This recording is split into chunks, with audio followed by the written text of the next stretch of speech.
This is Jay Carney, White House spokesman and forced wearer of short trousers when he was little. Listen to the utter bullshit he is spreading in hope of getting your support for murdering more innocent people in another far-off land.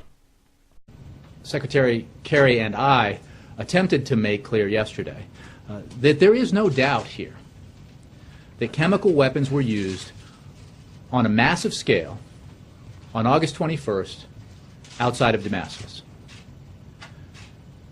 There is also very little doubt, and should be no doubt, for anyone who approaches this logically, that the Syrian regime is responsible for the use of chemical weapons on August 21st outside of Damascus. Very little doubt, and should be no doubt, that the Syrian regime is responsible. This man is a complete disgrace. He is a placeman, and he's there because he can look honest as he lies through his teeth to you. There is currently zero hard evidence that the Assad regime was responsible for the chemical weapons attack. Zero, nothing, none, nothing at all. But Jay Carney would have you believe that the case is closed. In April this year, Obama accused Assad of using chemical weapons. As it turned out, the UN said that it was actually the rebels that used the chemical weapons and not Assad. So, thinking logically about this, as Jay Carney suggests, I would have to ask myself, why would Assad use chemical weapons when Obama has already said that the use of chemical weapons would cross his red line, with the likely outcome being military action from the West? Thinking logically again, this war has gone on for over 2.5 years now, and the West have been very hesitant about getting involved, and the rebels, who are Al-Qaeda, they know this, they're aware of this. Al-Qaeda know that in order for the West to get involved in Syria, there would need to be some kind of massacre, so bad that the West would have to act. It's also been proven by the UN that the rebels, who are in fact Al-Qaeda, have in fact launched a chemical weapons attack previously in this conflict. Welcome to the programme. The UN says there is evidence that chemical weapons have been used in Syria, but it suspects rebel forces are responsible, not the government.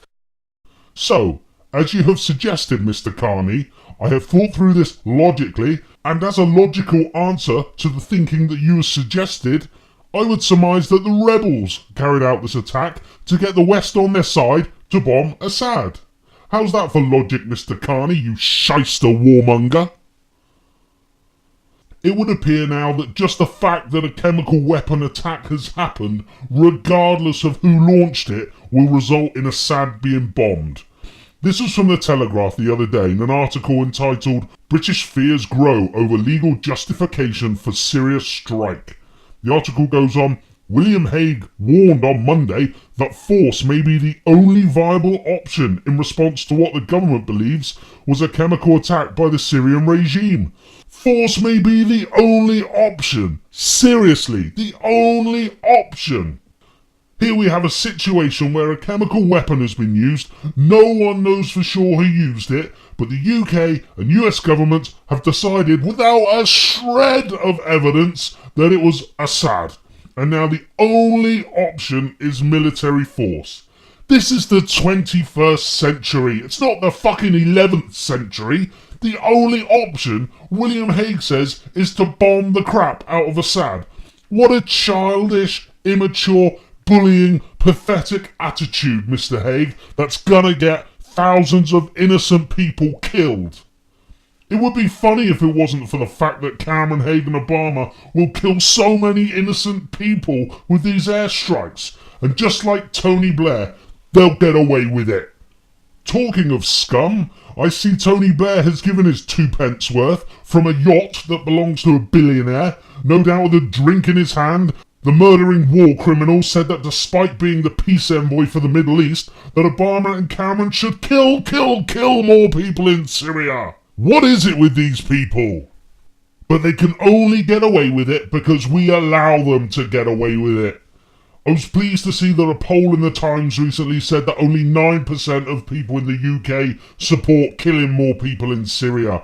And this is the same figure in America. But regardless, these strikes will happen, and innocent people will be killed in your name and my name by schoolyard bullies. It's an absolute disgrace.